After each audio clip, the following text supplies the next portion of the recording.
They finally made a Green Lantern show good enough to erase the last one. And I mean erase it, like Warner Brothers wants you to forget it ever happened. 15 years after that Ryan Reynolds movie basically killed any chance of Green Lantern being taken seriously again, HBO just quietly dropped something that changes everything. I got early access to lanterns, and I need to tell you right now, this is not the Green Lantern you're expecting. This is not some big, bright, jokey superhero romp designed for kids. This is dark. This is a mystery. And by the time you're done watching episode 1, you're going to have more questions than answers. And that's exactly the point. So let's get into it. Because there's a lot to unpack here and I don't want to spoil the actual mystery elements. But I can walk you through everything you need to know before this thing drops. Lanterns is an HBO series, not a movie. And that distinction matters a lot here because the format completely changes what kind of story they're allowed to tell. This isn't a 2-hour origin story trying to rush through Hal Jordan getting his ring and becoming a hero by the credits. This is a slow burn, detective-style mystery series that just happens to be set inside the Green Lantern universe. And honestly, that's what makes it work. It's connected to James Gunn's DCU, it's canon, and it's going to lead directly into the Man of Tomorrow movie, the next Superman film. But here's the thing people keep getting wrong. This show was never designed to just be a prequel setting up that movie. It's its own thing. It has its own story, its own stakes, and its own identity. And it only lightly touches the bigger DCU timeline when it needs to. The setup is this. You've got an older, more grizzled Hal Jordan way later in his career as a Green Lantern, and he's training a rookie. That rookie is John Stewart, who just got selected by the Guardians of Oa to become the next Green Lantern assigned to Earth's sector of space. At the same time, off in the background, Guy Gardner is about to get his own ring too. When the series kicks off, Guy hasn't gotten it yet, but the show jumps around in time a lot. And within a couple of years, closer to the present day of the DCU, Guy Gardner is already a Lantern, meaning by the time the Man of Tomorrow movie rolls around, there's multiple Green Lanterns already active on Earth. That's a big deal if you know anything about how rare that usually is in this universe. Now here's where it gets interesting. The show doesn't just tell one story in one timeline. It jumps through decades of Hal Jordan's life. You see him getting the ring for the first time back in the 80s. Then you jump to the 90s. Then 2006. Then the bulk of the series, the actual central mystery, takes place in 2016 in a small town in Nebraska. And then briefly, you get glimpses of the actual present day of the DCU, which is 2026, right before Man of Tomorrow happens. So this isn't a simple, straightforward story. This is a puzzle box. Every timeline you see is a piece, and the show is clearly building towards something that connects all of them together by the end. And I have to say this, because it's the biggest thing people are going to be talking about. This show feels like True Detective, not inspired by in a loose sense. I mean, it genuinely feels like they took the DNA of True Detective Season 1. The moody atmosphere, the small town dread, the slow reveal of a much bigger and darker mystery, and grafted Green Lantern lore onto it. And that's not an accident. The people behind this show originally tried to make it different. More traditional Green Lantern series a couple years back. But HBO stepped in and specifically wanted a True Detective-style Green Lantern show instead. That's how we ended up with Damon Lindelof, the guy behind Watchmen and Lost. Someone who has literally been a Green Lantern superfan his entire life, teaming up with the actual showrunner and a writer who's been deep in DC Comics for years. So if you've read Green Lantern comics before, even casually, your homework before this show drops is honestly going to be watching some True Detective Season 1. Because that's the vibe you need to prepare yourself for. Especially in the first half of the series. Here's what surprised me the most though. Episode 1 takes a massive swing. HBO does this a lot. If you've watched any of their big shows, you know they love dropping huge mysteries early and making you sit with the uncertainty for a while before paying it off. And Lanterns does exactly that. It asks a lot of you right out of the gate. There's a huge twist that gets teased in episode 1 that isn't going to get properly explained until around episode 5. And that's when the show shifts. The back half gets way more cosmic, way more comic book, way bigger in scale. But that opening stretch, that's where the tension lives. And that's where I think a lot of people are going to either fall in love with this show or get frustrated waiting for answers. And one more thing before we get into casting and tone. Because this matters a lot for parents and longtime fans expecting something lighter. This is not a kid's show at all. This is a mature, R-rated, adult drama wearing a Green Lantern costume. If you were expecting something colorful and silly like past superhero projects, that is not what this is, and that's very deliberate. Let's talk casting for a second, because this is honestly one of the strongest parts of the whole thing. And I think it's going to shut up a lot of the doubters pretty quickly. Hal Jordan is played by Kyle Chandler, and I have to say, he's fantastic in this. If you know him from Friday Night Lights, you're going to feel that energy in the early episodes. That same worn down, seen too much, coach who's lived a life kind of presence. Except now he's carrying a ring that can create anything he imagines out of pure will.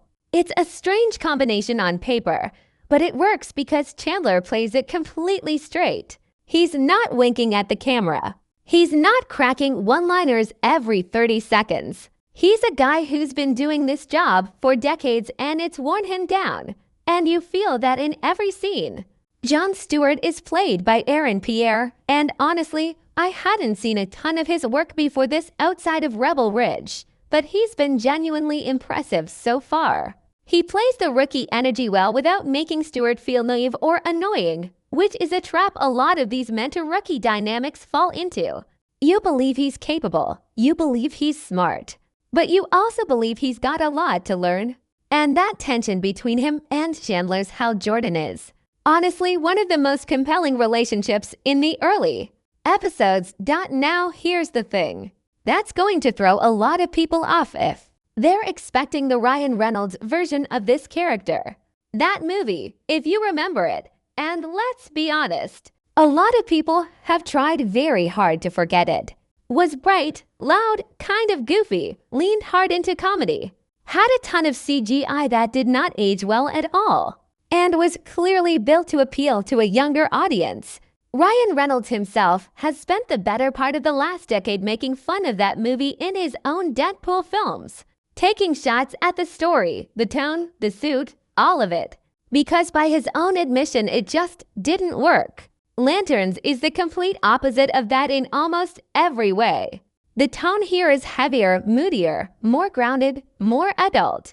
That doesn't mean there's zero humor, because there is some. Hal Jordan does get some dry, sarcastic lines here and there, but it's not jokes per minute comedy.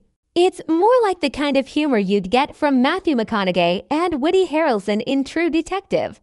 That sardonic, world-weary kind of wit where the joke almost feels like it's covering up something darker underneath. That's the vibe.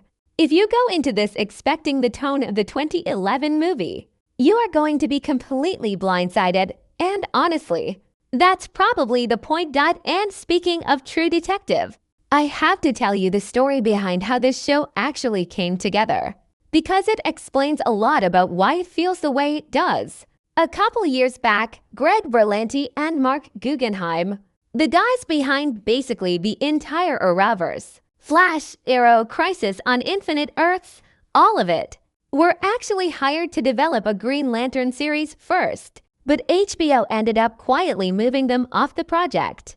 In their own words, there's no bad blood there. But HBO essentially asked them to step aside because HBO wanted something very specific. A True Detective-style Green Lantern show. And that wasn't really the direction Berlanti and Guggenheim wanted to take it. So that's when Damon Lindelof came in. And if you don't know who that is, he's the guy behind Watchmen on HBO, and before that, Lost. But here's the part people don't know. Lindelof has been a diehard Green Lantern fan for basically his entire life. There's actually an old photo of him wearing a Green Lantern shirt at a Lost panel at San Diego Comic-Con back in the early 2000s, years and years before any of this DCU stuff even existed. So this isn't some outsider being handed the keys to a franchise he doesn't care about.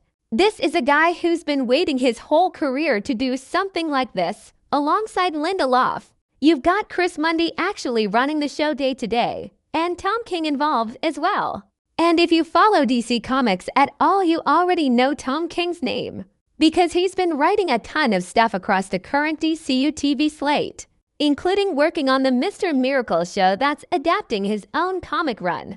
So the creative team here is stacked with people who genuinely understand this world on a deep level, not just executives trying to cash in on a recognizable name. And that shows in the finished product. The Green Lantern lore in this show runs deep.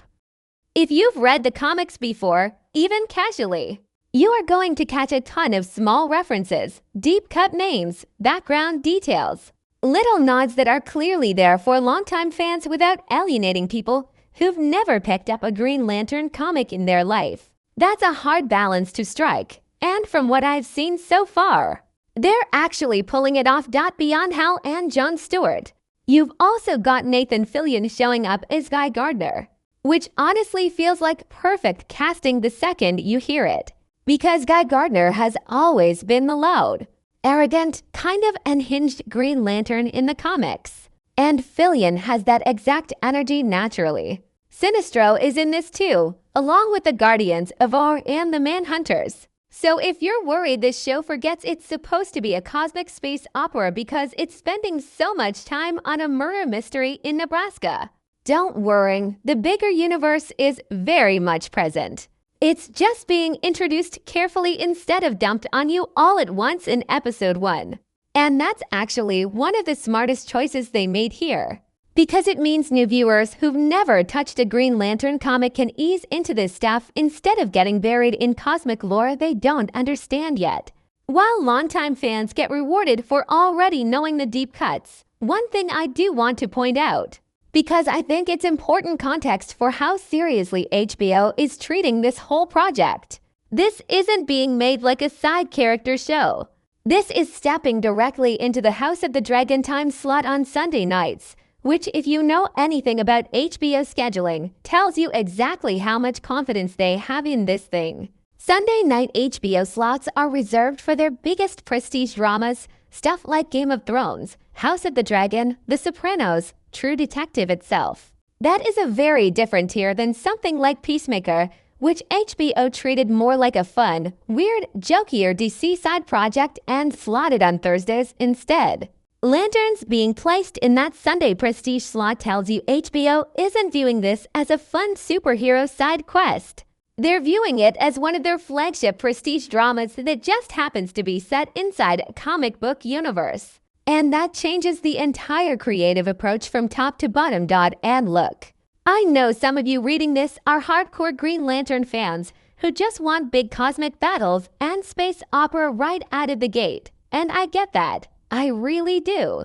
But I think once you actually sit down and watch this, you're going to understand why they made the choices they made. This isn't trying to be the loud, colorful, kid-friendly superhero show. It's trying to be something that earns its place next to the biggest dramas on television. And based on what I've seen so far, it might actually pull that off. But that mystery box style storytelling, that slow burn, that's going to be the biggest dividing line for audiences. And that's exactly what we're going to break down further in the next section, along with what this all means for where the story is actually headed. Now let's actually get into the timeline stuff, because this is where things get genuinely fascinating. And it's also where I think a lot of casual viewers are going to need to pay close attention, because this show does not hold your hand when it comes to jumping through decades. The main mystery, the one that's going to eat up most of your attention across these episodes, is set in 2016 in a small town in Nebraska. That's 10 years before the present day of the DCU, which lines up with 2026, right before the events of Man of Tomorrow. And based on what James Gunn has said publicly, that movie is actually meant to take place in 2027. Because Gunn has talked about wanting this new DCU to move in something close to real time, meaning the years on screen roughly match the years the movies and shows actually come out. That's a pretty ambitious approach for a shared universe, because it means the timeline of this world is going to keep shifting forward the same way our own calendar does, which is a level of commitment you don't usually see from a franchise this size. But here's what makes Lanterns different from just being a simple prequel. It's not just showing you one flashback and then jumping to the present. It's constantly bouncing around Hal Jordan's entire career in 10-year intervals. You get him getting the ring for the first time back in 1986. Then you jump forward to 1996, then 2006, then the bulk of the show sits in 2016 for that central mystery. And then, briefly, almost like a tease, you get glimpses of 2026, right on the edge of Man of Tomorrow. Each version of Hal Jordan you see across these decades feels genuinely different. And it's not just a costume change or a different haircut.